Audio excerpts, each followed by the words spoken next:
I must say, I'm looking at a photograph right now of an oarfish, and they look absolutely beautiful. Spectacular. Like nothing really I've seen before. Almost like those coelacanths, those fish that we discovered, I think, thought to be extinct back in the 1960s. They dwell, apparently, these beautiful, very big creatures. They can grow to up to 36 feet in length, maybe more than that, 11 metres. They live normally well below half a mile under the ocean, under the waves. But now, in the past week alone, 3 have been found on beaches or caught in fishing nets, bringing the total discovered this season to 7, which I believe is unusual. And among some people in Japan, this has sparked fears of an impending earthquake or tsunami. Let's get the thoughts now. I'm delighted to say to welcome to Talk Radio Jason Loxton, paleontologist, and we're talking to him live in Nova Scotia. Good morning, Jason. Welcome to Talk Radio here in the UK. Hey, thanks so much for having me on the show. First of all, can you tell us, please, a bit about these beautiful creatures? I mean, they look absolutely massive. What's their life cycle? What are they like? Well, we actually don't know very much about them. When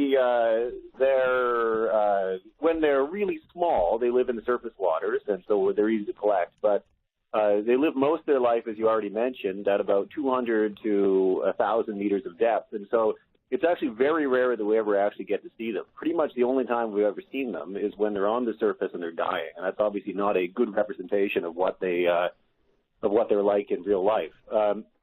They're not a scary fish. They're a really cool-looking fish, as you already mentioned. There was an episode of River Monsters. It's an American television show. And, right. They had a live encounter with one, and they called it the Demon of the Deep. It's far from it. They have a very small jaw. They have no teeth. They eat plankton or very small fish. They're a very benign fish, but a very, very beautiful fish, and one that unfortunately gets in the news for no good reason at all about every 3 years. Well, it's getting in the news for this reason this time around, because people are fearing it's some kind of harbinger of doom. There might be an earthquake or tsunami on the way, because these things, which, as you said, are normally deep in the ocean, are either being caught by fishermen or are beaching on. So you don't think this notion of them being some kind of Cassandras of the deep predicting trouble to come is true then, Jason? Yeah, no, not even a little bit. They have worldwide distribution. They show up on the shores rarely enough that even fishermen, when they encounter them, are usually shocked by them. For your listeners, you should Google these things. It really is worth a Google. But they're astonishing. Really they're astonishing looking. They have kind of a snub face on them and a long ribbon-like body that gets up to about 25 feet long. So if you encountered one at the surface, which you periodically do, you really wouldn't know what to make of them. No. So people do really notice them when they show up. Am I okay? Am I breaking up there? No, you're fine. Sorry, can you hear us okay still? I can. You were breaking up for a second. Oh, sorry about that.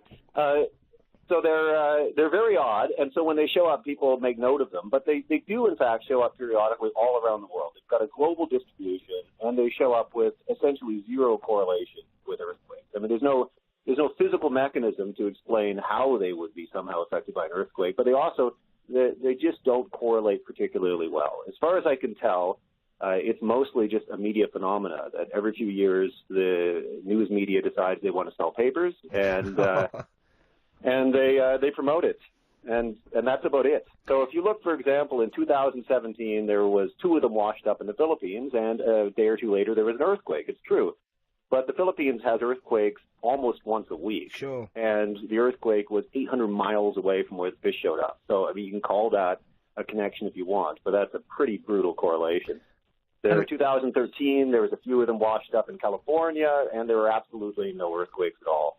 2011, just before the big earthquake in Japan, in the year preceding, it's true, there was about 20 of them that washed up, but they all washed up on the completely other side of Japan from where the earthquake epicenter actually was. And they washed up in a year preceding. And again, in that time, there were dozens of earthquakes in Japan, obviously not of the magnitude of the 2011 one. That was a really rare event. But these things just don't correlate at all. And that's the thing, I suppose, somebody reading the newspaper casually or looking for some kind of story might think maybe it's vibrations or they're sensing things underneath, but I presume it's just because they're falling sick, falling ill or getting old that they kind of float to the surface and die. Well, this is the thing. Okay, so as a geologist, it's really fun to get a phone call like this to talk on London radio. I'm sitting on little Cape Breton Island in the middle of nowhere speaking to an audience in London. It's pretty fun, but it's also really frustrating because these articles genuinely scare people. Sure. I'm looking at a copy of The Independent here, and it says, Japan tsunami fears grow after sightings of rare deep-sea dwelling oarfish, appearance of numbers of creatures believed to be an omen of natural disaster. And if you scroll down to the very end of the article, they quote the local Japanese Fishing Research Institute, who notes that there is a dramatic shift right now in water temperature, which is a perfectly sensible explanation for why a plankton-following fish would come up towards the surface. Now, am I right in thinking, Jason, these are, in evolutionary terms, relatively primitive? I mentioned, forgive my layman's knowledge, their head and the kind of, almost the spines or whiskers from them remind me of the coelacanth. Are they a very old fish in evolutionary terms? Are they primitive? No, not really at all. They're a fairly modern bony fish. They belong to the group, the teleosts, which are quite a modern group. They definitely look very strange and primordial, as do most of the fish that live down in the deep water. But in an evolutionary sense, no, they're actually quite modern. I mean, they are astonishing looking. They also look, I mean, the one I'm seeing, sadly, is dead, and it's laid out on a kind of tarpaulin or something. They have the look of almost eels or sea serpents. So that is not a coincidence. So as a weird thing, my brother is actually one of the world's scholars on sea monsters, and he's written a whole book on this. But when you look at the origin of sea monster mythology, it almost certainly is at least partially explained by interactions with, again, these very large, very strange, and as you say, absolutely sea serpenty looking organisms. Yeah. As researching for this interview, I started looking around. I was curious, did we actually ever get them in Nova Scotia? And in 2003, there was a report by a fisherman, and this is a guy who spent his entire life in lobster boats, and he encountered something, again, had no words to explain it except a sea serpent. And when he's describing it to a marine biologist, it's very clear what he's describing. Clearly an oarfish, but you can spend your entire lifetime, you could spend 100 lifetimes in the sea and never encounter one. And when you do, and you see one swimming on the surface, you're going to be impressed. It's a really impressive beast, but it is not a beast that has any kind of magical powers, and it's not a beast that is correlated with any sorts of natural disasters. It's the sort of thing that if you're lucky enough to see one, you should count yourself lucky and not be afraid. And as you said, in no way a threat to human beings because they're living on plankton, so they're just basically a benign addition to the wonderful variety of life under our ocean. I mean, what I always find fascinating is we talk about life on other planets, life elsewhere. We know virtually so little about some of the creatures living on this planet still, particularly in the depths of the ocean.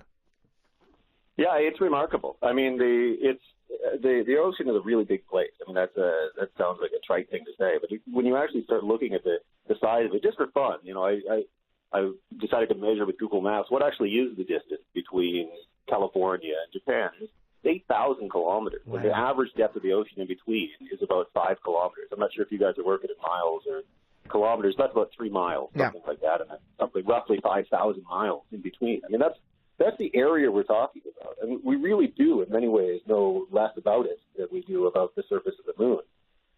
In many ways, it's actually much easier to study the surface of the moon, because we can do that with telescopes than it is to study trenches that are 5+ kilometers underwater.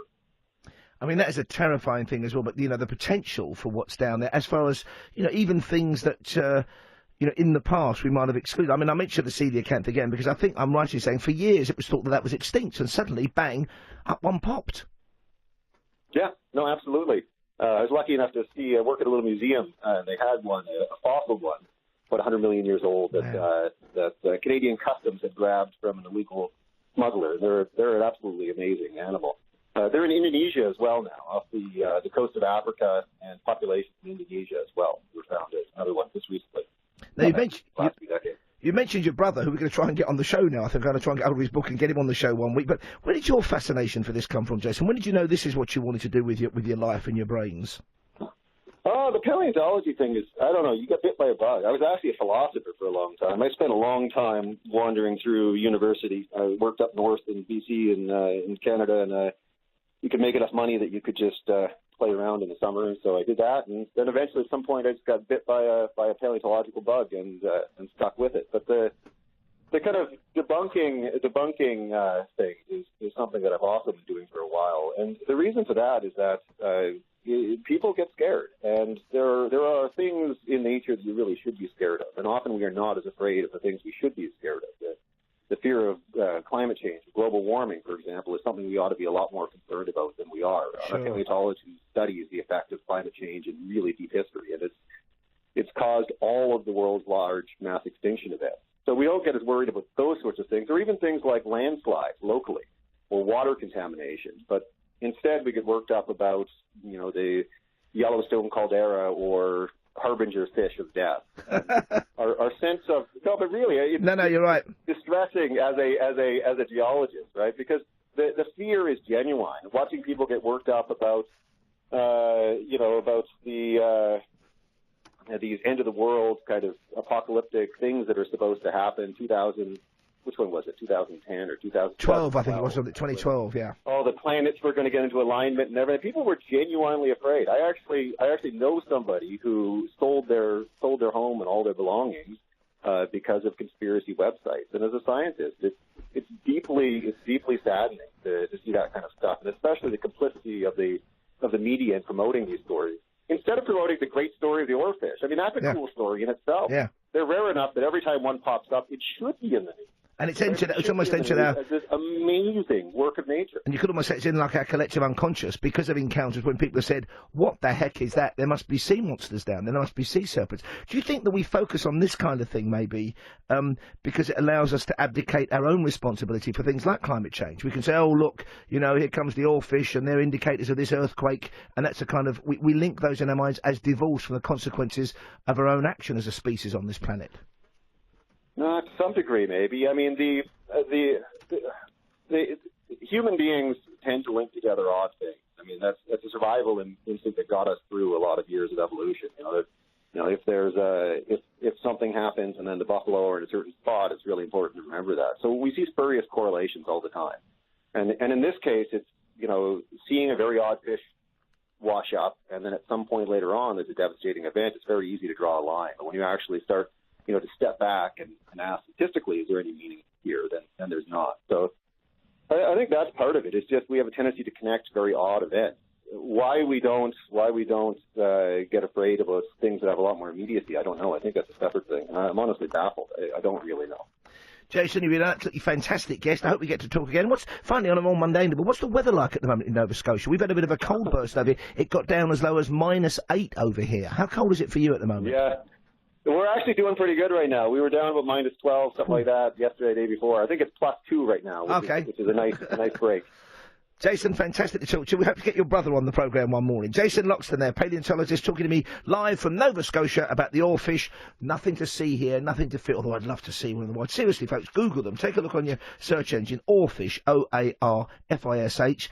I think they grow to at least 20-plus feet long, Jason was saying. I think one specimen was 11 metres long. And you heard about it here on Talkradio with me, Paul Ross. Coming up, I've mentioned the weather, because the weather's on my mind at the moment, as it is full of very chilly out walking my dog this afternoon. Oh, very cold indeed, and of course lots of people are concerned about the effect it will have on their drive to and from work and on the state of our roads, particularly with that old vexed question of the pothole. But help may now be at hand, government money and an interesting new trial programme which involves plastic roads for the UK. Details on that after this.